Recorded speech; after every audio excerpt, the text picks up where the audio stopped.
Hello बच्चों, मैं Upadhyay sir. आज बच्चों हम लोग स्टडी करेंगे हैलो एल्कीन की प्रॉपर्टीज, फिजिकल प्रॉपर्टी। और उसकी फिजिकल प्रॉपर्टी की स्टडी से पहले हम आपको एक और टॉपिक जो है छूट गया था, एल्कोहल से हैलो एल्कीन का प्रिपरेशन। इसमें ये जो टॉपिक है एल्कोहल से हैलो एल्कीन का प्रिपरेशन, इस पे सिर्फ ये कन्वर्जन में काम देगा। कन्वर्जन के लिए बहुत इंपॉर्टेंट टॉपिक है, तो इसकी भी जानकारी होनी चाहिए। जैसे देखिए, एल्कोहल से ये टॉपिक है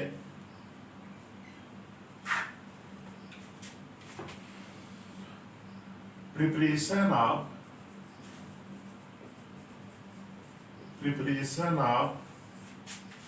हैलो एल्केन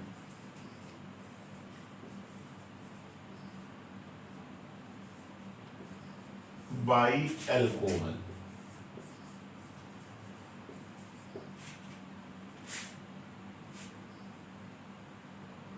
एल्कोहल से इसका प्रिपरेशंस देखिए, ये कन्वर्जन में काम देगा बेटा। एग्जाम में तो जो जैसे फिंकलेस्टीन हुआ, स्वार्ट हुआ, ये सब तो डायरेक्ट पूछा जाएगा, लेकिन ये जो आएगा आपका कन्वर्जन में काम देगा। जैसे आता है, मैं इस पे एक दो क्वेश्चन भी करवा देता हूं। इसमें ये ध्यान दीजिएगा, पहले ये जनरल मैं लिख दे रहा हूं। जैसे एल्कोहल है ROH, आप जानते हैं एल्कोहल है। इस एल्कोहल को हम हैलो एल्केन्स में कन्वर्ट करेंगे। इसमें करेंगे हैलो एल्केन्स, RX का मतलब हैलो एल्केन होता है। ये कब कन्वर्ट होगा देखिए, एक तो HX से रिएक्शन करा के, जैसे आपका होता क्या है HCl oblique ZnCl2, HCl oblique ZnCl2, एक इससे कराएंगे तो बन जाएगा हैलो एल्केन। दूसरा है हैलो एल्केन बनाने का PX3 से करा दीजिए, PXX यहाँ का हैलोजन है, इससे भी बन जाएगा हैलो एल्केन। तीसरा जो है आपका, आप PX5 भी ले सकते हैं तो भी आपको हैलो एल्केन्स मिलेगा। और एक जो है सबसे इम्पॉर्टेंट है, जिससे कि आप इसको भी याद रखिएगा, SOCl2 से, थायोनिल क्लोराइड SOCl2 से, इन प्रेजेंस ऑफ pyridine। ये जितने भी आपके रिएजेंट है, इनका रिएक्शन जब हम एल्कोहल से कराएंगे तो हमें क्या मिलेगा, हैलो एल्केन्स। ये दिमाग में बैठा लीजिए। अब इनके रिएक्शंस बता दे रहे हैं, तो मैंने जनरल लिखा है कि एल्कोहल का इनमें किसी से रिएक्शन कराइए तो आपको क्या मिलेगा, हैलो एल्केन। जैसे देखिए, पहला मैं ले रहा हूं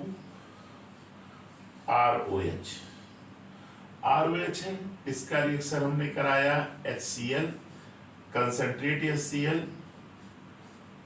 in presence of ZnCl2, anhydrous ZnCl2 है।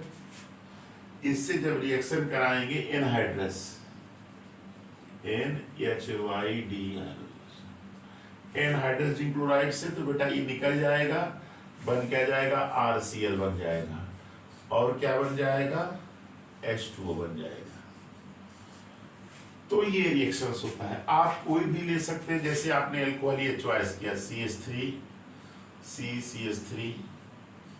CH3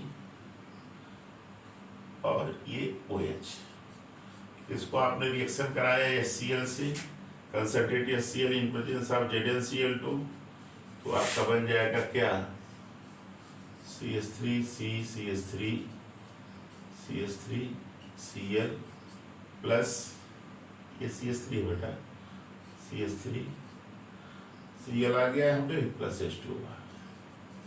तो ये आप इस रिएजेंट का यूज करके भी आप एल्कोहल को हैलो एल्केन्स में बदल सकते हैं। इसको नोट कर लीजिएगा। फिर इसी तरह से आपको इसको भी बता दे रहे हैं, PX3 वाला देखिए, नोट कर लीजिएगा। अब ये तो इससे हो गया, अब इससे PX3 से देख लीजिए, PX3 फास्फोरस ट्राई हैलाइड। जैसे आपने, मैं जनरल लिख रहा हूँ, 3ROH है, एल्कोहल है, 3ROH है। इसका रिएक्शन हम करा दिए किससे, PX3 से करा दिए, तो ये क्या बन गया, R और X मिलके 3RX बन गया, 3RX halo alkane plus H3PO3। याद रखिएगा H3PO3 और 3RX बन जाएगा।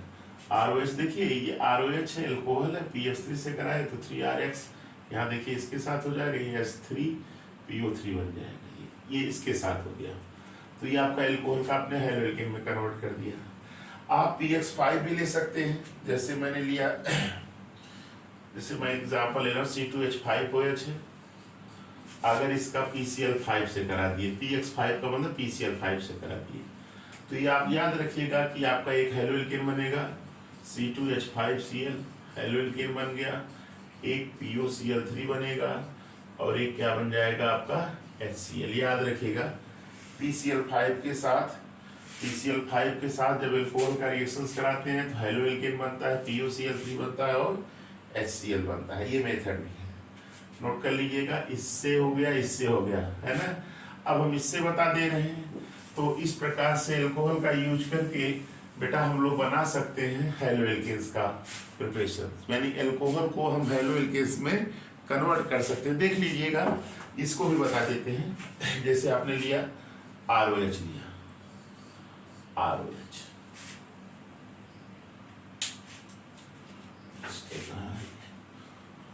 ROH लिया आपने। अब इस ROH का रिएक्शन आपने कराया किससे, ROH ले लिए, या आप जैसे भी देख लीजिएगा SOCl2 से करा दिए। अब ये किसके प्रेजेंस में,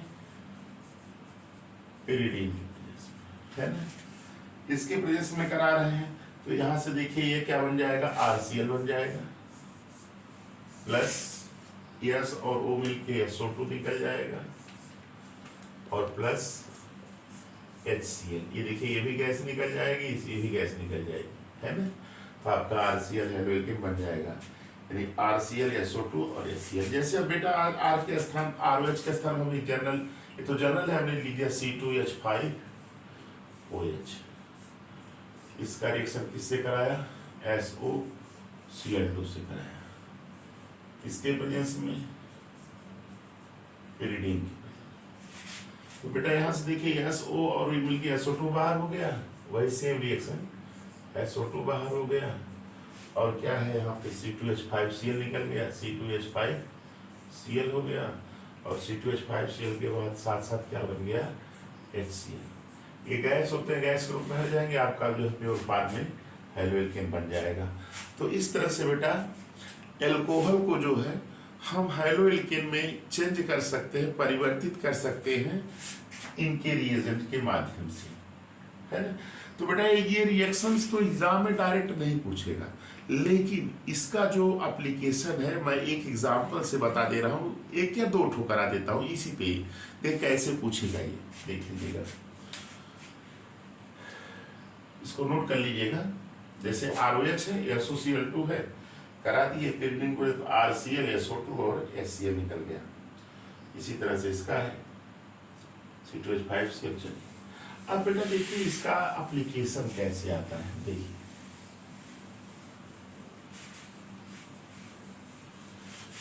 जैसे ये याद रखिएगा,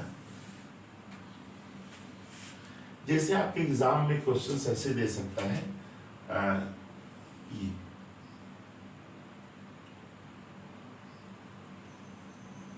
CH3 CH2 OH ये दिया, इसके बाद ये यहाँ पे दे दिया बेटा SOCl2 दे दिया इन प्रेजेंस ऑफ पेरिडीन, ये दे दिया। अब कह दिया बेटा ये कंपाउंड A बन गया, है ना। फिर इस कंपाउंड का ये कह दिया, इसका 2 मोल लिए, क्या लिए, 2 मोल, और 2 मोल का रिएक्शन हम करा दिए किससे, 2N में, यानी सोडियम आव्लिक ड्राई ईथर, ये कंपाउंड B बन गया, है ना। तो अब आपसे क्वेश्चन बेटा पूछेगा कि A और B क्या है, रिएक्शन को कंप्लीट करिए। जैसे एक क्वेश्चन आ गया, तो दिमाग में देखिए बेटा, ये तो डायरेक्ट आप तुरंत समझ लेंगे। इसका देखिए आंसर हम लिख के बता दे रहे हैं। आंसर क्या है देखिए, ये है आपका CH3 CH2 OH, ये था। इसका रिएक्शन यहां से कर रहा है SOCl2, दिखा दीजिएगा SOCl2 in presence of aldehyde. ये होता है बेटा। अब देखिए होता क्या है कि यहाँ इससे रिएक्शन में देखो -SO2 निकलेगा, -HCl निकलेगा, है कि नहीं? -SO2 निकलेगा, -HCl निकलेगा, और ये बन क्या जाएगा C2H5Cl, है ना? C2H5Cl बन जाएगा। अब ये कह रहा है, ये आपका एक कंपाउंड बन गया। अब ये कह रहा है इसका 2 मोल लिए हैं, 2 मोल, 2 मॉलिक्यूल दिए हैं ना, और 2 इसमें। अब याद रखिएगा, इसका अगर 2 ले रहे हैं यानी 2 C2H5Cl प्लस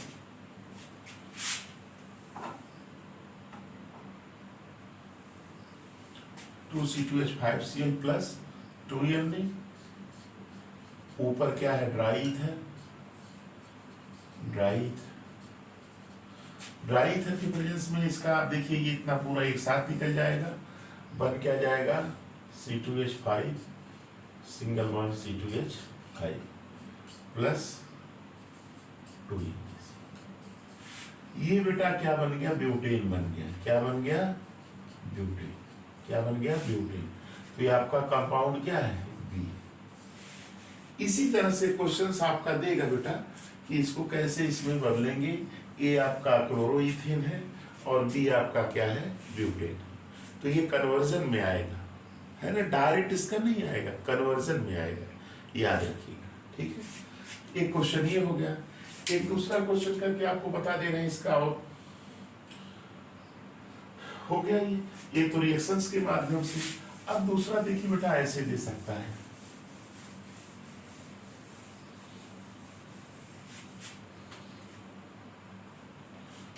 कन्वर्ट। दूसरा क्वेश्चन इस तरह से पूछेगा, कन्वर्ट मिथेनॉल टू ईथेन। ऐसे भी क्वेश्चन पूछेगा कि मीथेनॉल को ईथेन में बदलना है ना। तो बेटा इसको दिमाग में बैठा लीजिए। मीथेनॉल होता है क्या? CH3OH। कि मैं सॉल्यूशन बता रहा हूँ इसका, CH3OH। आप इसका रिएक्शन करा दीजिएगा किससे? SOCl2 आब्लिक वही पेरिडिन के प्रेजेंस में, पेरिडिन के प्रेजेंस में हो रहा है। माइनस जान है HCl निकलेगा, SOCl2 माइनस HCl निकलेगा, माइनस SO2 निकलेगा, बन क्या जाएगा ये बेटा? CH3Cl बन जाएगा। बन गया। अब इसका 2 मॉलिक्यूल लिख करके इसका रिएक्शन करा दीजिएगा किससे? 2Na oblique ether. ये आपका बन जाएगा क्या? C2H6 minus 2NaCl। ये आपका क्या बन गया? ईथेन। तो बेटा इस तरह के क्वेश्चंस आपके एग्जाम में आएंगे, है ना, तो ये दिमाग में बैठा लीजिएगा। अब हम अगला टॉपिक बेटा इसमें पढ़ाने जा रहे हैं आपको, फिजिकल प्रॉपर्टी ऑफ हाइड्रोएल्केन। हाइड्रोएल्केन की फिजिकल प्रॉपर्टी क्या होती है, इसके बाद फिजिकल प्रॉपर्टी के बाद तो फिर अगले लेक्चर में हम केमिकल प्रॉपर्टी की स्टडी करेंगे। तो ये याद रखिएगा कि अब हम स्टडी क्या करने जा रहे हैं? Physical property. ध्यान से देखिएगा। तो बेटा समझ में आया ना, convert methanol to ethane. Methanol CH3OH है, वही थायरोनिल क्लोराइड से करा दिए रिएक्शन, आपका CH3Cl बन गया। इसका 2 मॉलिक्यूल लेके सोडियम आम्लिक ईथर इससे करा दिए तो यहाँ पर ईथेन बन जाएगा। तो इस तरह के क्वेश्चंस आएंगे बेटा, और वहाँ पे रिएक्शन की जरूरत है। चलिए अब आगे हम लोग पढ़ने जा रहे हैं।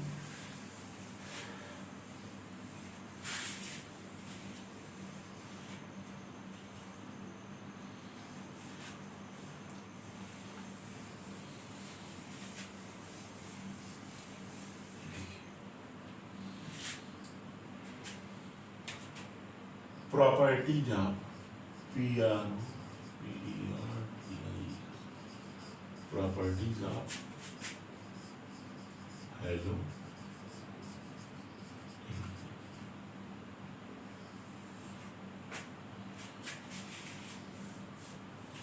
हैलो एल्केन की प्रॉपर्टीज। अब बेटा देखिएगा, हैलो एल्केन की प्रॉपर्टीज में आज हम स्टडी केवल करेंगे किसकी, बताएंगे जहां तक हो सकेगा इसके विषय में पूरा हो जाए, नहीं तो कुछ बचा रहेगा तो अगले लेक्चर में डिस्कस। लेकिन इतना याद रखिए मैक्सिमम फिजिकल प्रॉपर्टी हम आपको बता देंगे। पहला जो है फिजिकल प्रॉपर्टी, इसकी पढ़ना है फिजिकल प्रॉपर्टी। फिजिकल प्रॉपर्टी, लेकिन फिजिकल प्रॉपर्टीज में जैसे इसमें पहला है, हम लोग बताएंगे, आपको समझा देंगे क्या है। इसमें हम स्टडी करेंगे physical state, physical state, physical state and smell का पहली प्रॉपर्टी इसकी है फिजिकल प्रॉपर्टी में। फिजिकल स्टेट क्या होता है ये देखिएगा, ध्यान से सुनिएगा। लोअर का मतलब जान रहे हैं, कम कार्बन वाला लोअर मेंबर। जैसे लोअर मेंबर में क्या है, CH3Cl एक हो गया, दूसरा CH3Br दूसरा हो गया, CH3F ये हो गया, और C2H5 एंड लिखते हैं C2H5Cl। ये जो लोअर मेंबर होते हैं ये क्या होते हैं, कलरलेस होते हैं।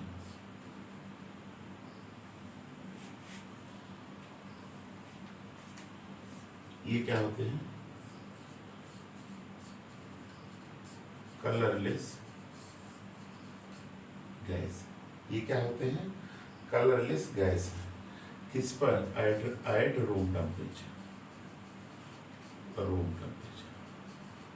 रूम टेम्परेचर पर ये लोअर मेंबर्स क्या है, ये सब क्या है, कलरलेस गैस है। लेकिन जैसे हम बढ़ेंगे other alkyl halide, other alkyl halide up to 18 carbon, 18 carbon, up to 18 carbon, यानी अप टू 18 कार्बन, या ऐसे है अप टू कार्बन, ऐसे लिख सकते हैं अप टू कार्बन 18। ये क्या है, आर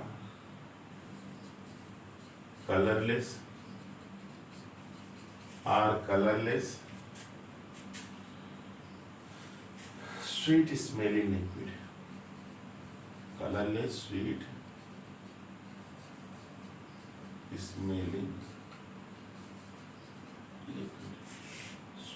स्मेलिंग लिक्विड है ना। अब इसके बाद 18 के बाद यानी उभाइल, जबकि उभाइल हायर मेंबर्स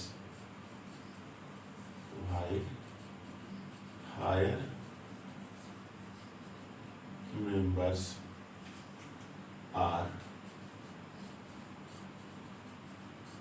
कलरलेस। याद रखिएगा बेटा, ये फिजिकल स्टेट और स्मेल है पहला प्रॉपर्टी फिजिकल में। लोअर मेंबर जैसे क्लोरोमीथेन, ब्रोमोमीथेन, फ्लोरोमीथेन, क्लोरोईथेन, ये सभी जो है आपके कलरलेस गैस होती है रूम टेम्परेचर पर। इसके बाद other alkyl halide up to 14, ये कार्बन 18 है, up to carbon 18 are colourless sweet smelling liquid. और इसके बाद जो होते हैं हायर मेंबर्स वो कलरलेस सॉलिड होते हैं। तो ये पहली फिजिकल प्रॉपर्टी है, इसको दिमाग में बैठा लीजिए। क्लियर। अब देखिए दूसरी चीज हम आपको बताने जा रहे हैं, दूसरी फिजिकल प्रॉपर्टी, इसको नोट करते चलिएगा। दूसरी जो हम आपको बताने जा रहे हैं,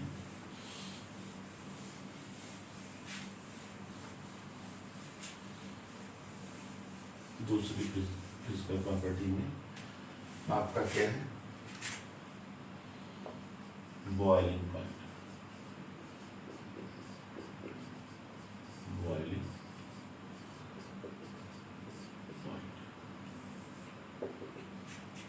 बॉइलिंग पॉइंट। बॉइलिंग पॉइंट में देखिए इसमें कई पार्ट में स्टडी करेंगे।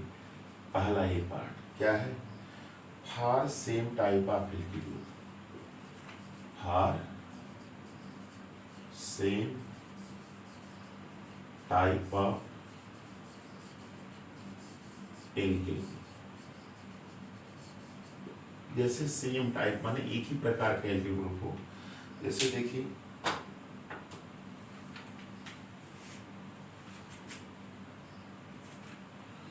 याद रखिएगा, the boiling point of haloalkane, halo, the boiling point of halo alkanes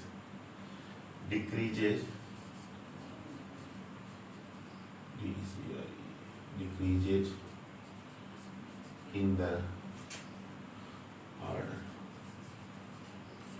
माने सेम एल्किल ग्रुप के लिए बॉइलिंग पॉइंट कैसे डिक्रीज करेगा देख लीजिएगा। ये क्या है, आर आई ग्रेटर होगा आर बी आर ग्रेटर होगा आर सी एस। नहीं आर आई का ज्यादा, जैसे देखिए एग्जांपल है सी एस थ्री आई, ये क्या है C S three B R C S three B R, और ये क्या है C S three C S. तीनों में देखिए हाइड्रोजन सेम है, माने एल्किल ग्रुप सेम है, हाइड्रोजन एल्किल ग्रुप सेम है। देखिए R R R alkyl, hydrogen अलग अलग है। अब देखिए इसका बीपी क्या है 350.4 केल्विन, इसका कितना है 276.6 केल्विन, उसका कितना है 248.8 केल्विन। इसी तरह से CH3F भी होगा, CH3F इसका जो होता है CH3F का 194.6। ये दिमाग में बैठा लीजिएगा। CH3I का कितना है 315.4 है, उसका 276.6 है, उसका 248.8 है, 194.6 है। देखिए अब आपके दिमाग में आ रहा होगा बेटा क्वेश्चन कि इधर से इधर चल रहे हैं तो ये बॉइलिंग पॉइंट क्या हो रहा है, घट रहा है। इसका बॉइलिंग पॉइंट सबसे ज्यादा है, क्यों है याद रखिएगा, इसको दिमाग में बैठा लीजिएगा कि क्या रीजन इसका क्या है, reason with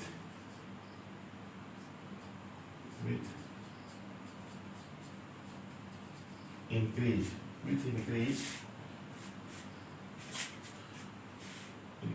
in the size and mass of halogen atom, with the increase in the size and mass of halogen atom, the magnitude of van der Waals force of attraction increases, the magnitude of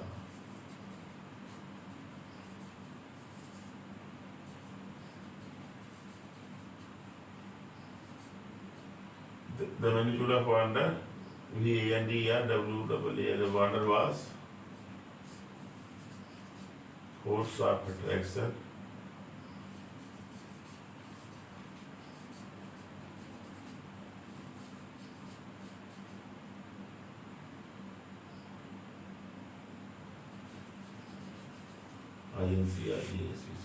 है ना। याद रखिएगा कि जैसे जैसे hydrogen atom की size बढ़ेगी, अगर हाइड्रोजन की साइज बढ़ेगी तो उसका मास क्या होगा, बढ़ेगा। देख रहे ना, मास और साइज उसकी बढ़ेगी, हाइड्रोजन एटम की magnitude of van der Waals बढ़ जाएगा। वान डेर वाल्स फोर्स का अट्रैक्शन क्या होगा, बढ़ जाएगा।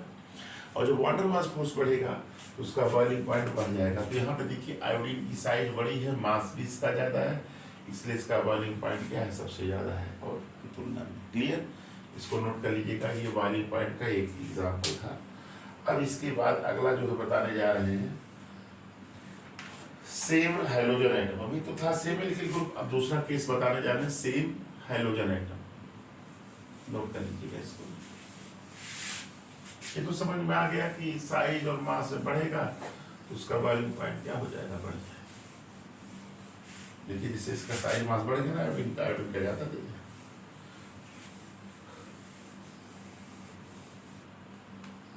देखिए बॉइलिंग पॉइंट में हम आपको बता रहे हैं दूसरा केस।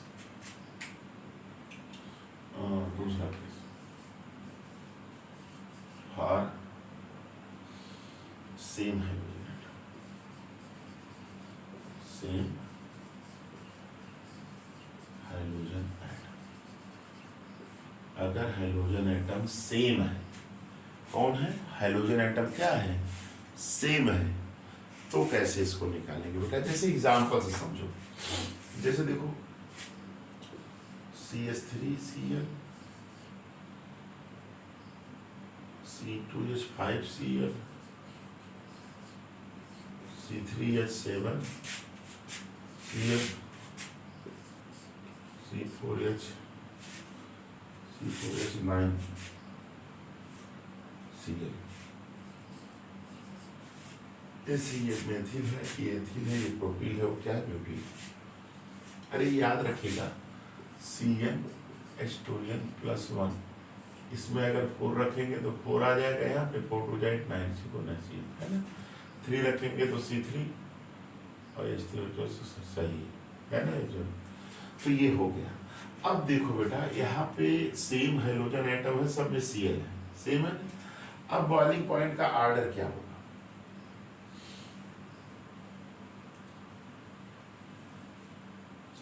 अगर इधर सीधा चलेंगे तो बॉइलिंग पॉइंट क्या होगा, इंक्रीजेस।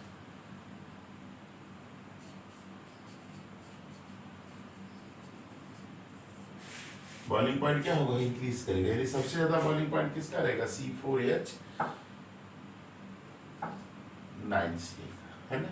अब पूछेंगे कहा है, अरे भैया यहाँ एक कार्बन है, यहाँ 2 कार्बन की चेन ऐसे बन गई, यहाँ कार्बन की चेन बढ़ेगी, जैसे कार्बन की चेन बढ़ रही है तो सरफेस एरिया क्या होगा, बढ़ेगा, और magnitude of van der Waals force क्या होगा, बढ़ जाएगा, और वान डेर वाल्स फोर्स बढ़ेगा तो जाहिर उसका बॉइलिंग पॉइंट बढ़ जाएगा। क्लियर। तो यहाँ पे भी वही वान डेर वाल्स है, इसमें देखिए 4 कार्बन, 1 2 3 4 इतने कार्बन इसमें है ना, और यहाँ Cl है।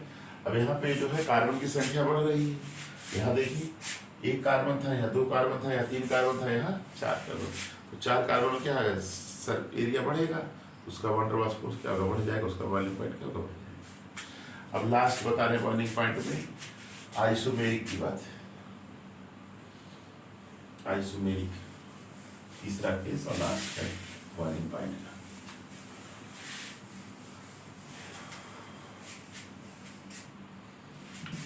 तीसरा case third,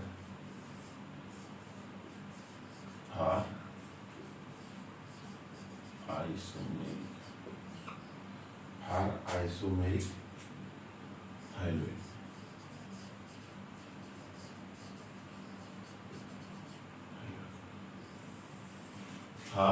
isomeric isomeric hydrogen है ना। ये जैसे आइसोमर में देखो, जैसे N ब्यूटिल ब्रोमाइड है ना, ऐसे ही होगा CH3 CH2 CH2 CH2 1 2 3 4 है ना, यही है ब्यूटिल ब्रोमाइड है ना। इसका बॉइलिंग पॉइंट कितना है, 374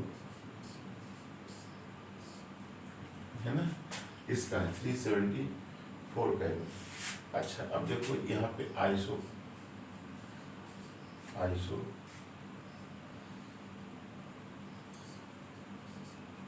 ब्यूटाइल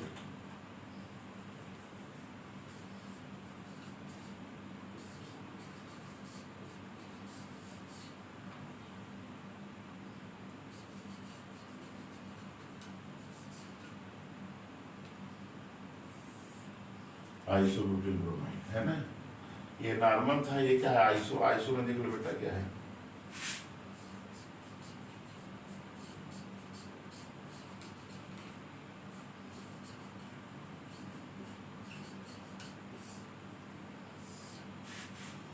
देखो ये, अरे इसमें ब्रोमाइड है बेटा, कौन यहाँ पे दिया है ना। अब बेटा ये है टर्शियरी ब्यूटिल ब्रोमाइड,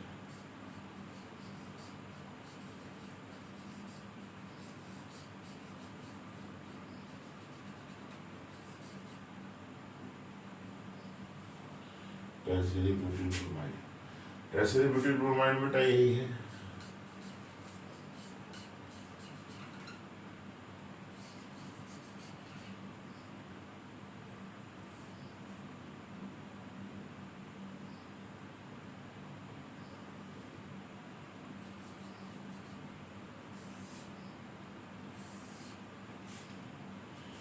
ये है ना बेटा, ये देखो, ये क्या है 1 2 3 4 नॉर्मल ब्यूटिल ब्रोमाइड है। ये क्या है आइसो आ गया, आइसो 1 2 3 4 आइसो ब्यूटिल ब्रोमाइड है क्या, ये क्या टर्शियरी ब्यूटिल। अब देखो बेटा इसका बीच वाले का 364 है, 364 है ना, और उसके नीचे वाले का 346 है, 346 याद रखिएगा, 374 के और उसका 364 के, और फिर अगला क्या है 346 है ना। अब बेटा दिमाग में क्वेश्चन उठ रहा होगा कि यहाँ इधर चल रहे हैं तो घट क्यों रहा है, तो जानते बेटा क्या होगा इसका, इसका क्या रीजन होगा, कोई बताएगा क्या रीजन होगा, क्यों घट रहा है, कोई बता सकता है, नहीं बता पाओगे। अरे बेटा बहुत आसान है, यहाँ देखो सरफेस एरिया ज़्यादा है, magnitude of water mass force क्या रहेगा, ज़्यादा रहेगा, तो इसका क्या रहेगा ज़्यादा हो जाएगा। इसमें क्या होगा ब्रांचिंग हो गई, ब्रांचिंग होने से क्या होता है, ब्रांचिंग होने से एरिया घटेगा, surface area water mass magnitude क्या होगा घट जाएगा, इसका कम हो जाएगा। इसमें सबसे ज़्यादा ब्रांचिंग है, इसमें वीक वाटर मास फोर्स होता है, ये जान ही रहे। ब्रांचिंग ज़्यादा होने से मालिक्यूल का सरफेस एरिया क्या होगा घट जाएगा, तो इसके जो है magnitude of water mass force क्या होगा घट जाएगा। यहाँ वाटर मास तो घट रहा है, तो इस देखिए ऊपर से नीचे चलेंगे वाटर मास फोर्स क्या होगा घटेगा, इसका बॉइलिंग पॉइंट क्या होगा सबसे कम होगा। इसका देखा 374, इसका जो है उसका 374, इसका 364 है, इसका 346 है।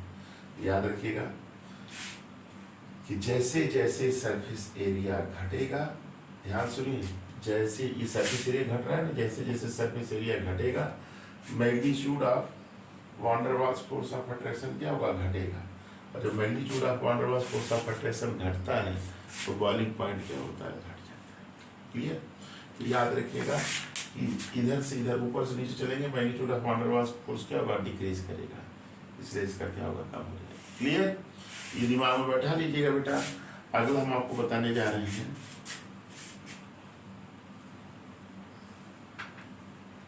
सॉल्वेबिलिटी इन वाटर।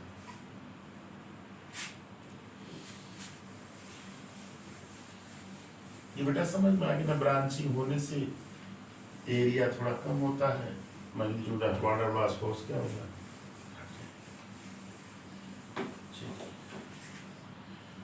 अब बेटा ये है सॉल्वेबिलिटी, सॉल्युबिलिटी। सॉल्वेबिलिटी में बेटा क्या होता है, सॉल्वेबिलिटी में याद रख लो हेलो एल्केन्स, हेलो एल्केन्स ये पोलर होते हैं, क्या होते हैं पोलर होते हैं। हेलो एल्केन्स क्या होते हैं पोलर होते हैं, लेकिन इनसॉल्युबल इन वाटर होते हैं, इन सॉल्युबल इन वाटर होते हैं। याद रखिएगा पोलर होते हैं लेकिन वाटर में क्या होते हैं इनसॉल्युबल होते हैं। उसका रीजन यही है कि डज नॉट फॉर्म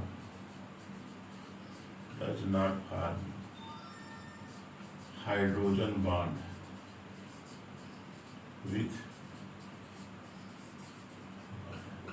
याद रखिएगा कि हेलो एल्केन्स पोलर होते हैं लेकिन वाटर में इनसॉल्युबल होते हैं। क्यों नहीं बोलते, क्योंकि हेलो एल्केन्स वाटर मॉलिक्यूल के साथ हाइड्रोजन बॉन्ड नहीं बना सकता।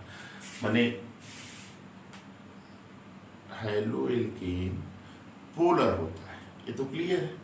पोलर होने के साथ साथ इसमें एक चीज़ और ध्यान दीजिएगा कि जो हैलो एल्केन्स होते हैं पोलर होने के साथ वाटर में इनसॉल्युबल होते हैं, और वाटर में इनसॉल्युबल होने का मेन मकसद ये है कि हैलो एल्केन जो होते हैं वाटर के साथ हाइड्रोजन बॉन्ड नहीं बना पाते। क्लियर, ये चीज़ हमने लिख दिया है। मैं लिखा ना हैलो एल्केन्स पोलर होते हैं लेकिन इनसॉल्युबल इन वाटर होते हैं। क्यों? क्योंकि does not form hydrogen bond with water. बोले हैलो एल्केन वाटर के साथ, जैसे हैलो एल्केन है ये RX है और यहाँ पे H2 है, ये इसके साथ हाइड्रोजन बॉन्ड नहीं बनाएगा, इसलिए उसमें डिजॉल्व नहीं हो पाएगा। क्लियर, लेकिन ये डिजॉल्व होते हैं।